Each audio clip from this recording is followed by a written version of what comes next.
Toronto Talk Sports. I am Nii Wallace-Bruce, and today we are here with the Lakers assistant coach, Phil Handy. Welcome. Nii, appreciate it, man. Thank you. Now, Phil, you've been in Toronto for about a year or so. I guess you could say it's a good time and a long time. Is there anything you're going to miss about the city when you leave? Oh man, there's a bunch of things I'll miss about this city. Like really, for me, just the people. I start with that. You know, the people here, man, they have a tremendous spirit.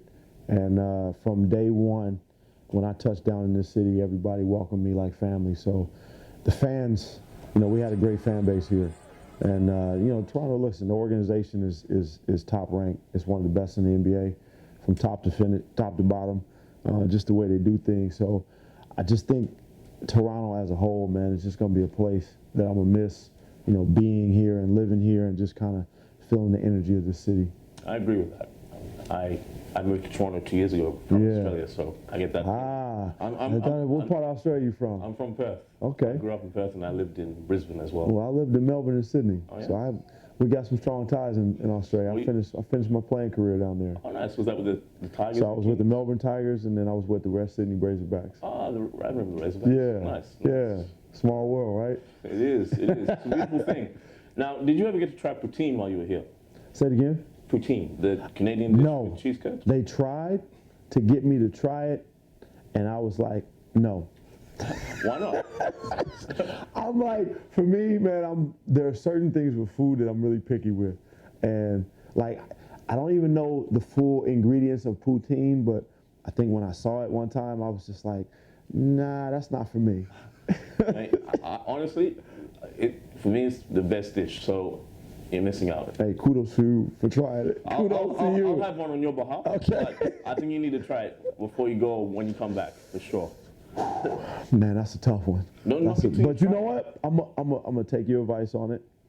I might try a small piece of one, and if I do, I'll take a picture of it and I will send it to Toronto Talk Sports and more. I will hold you to that. Okay. All right. Now, Phil, you grew up in Oakland, and you obviously lived in Toronto for the last year. So if you're on a road trip, are you listening to E40 or Drake? Both.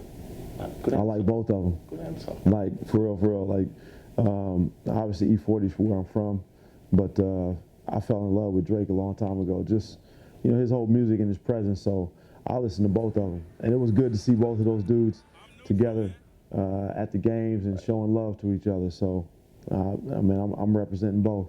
Nice. And finally, Phil, you've obviously taken up a role at the front of the bench of the Lakers. Congratulations.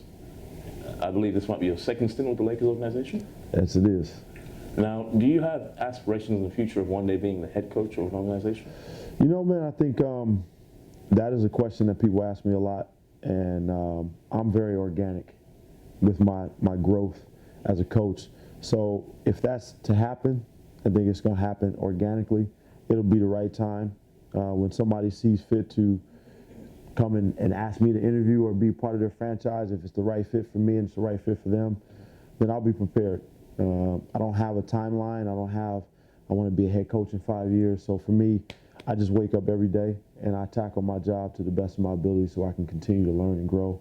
And wherever that takes me, you know, my hard work is just continuing to lead me down this path. And that's a beautiful thing. That's what you've touched on, hard work and energy. And that brings me to your social media. I follow you on Instagram, and I see the Be Your Own GOAT message, and I think that's powerful.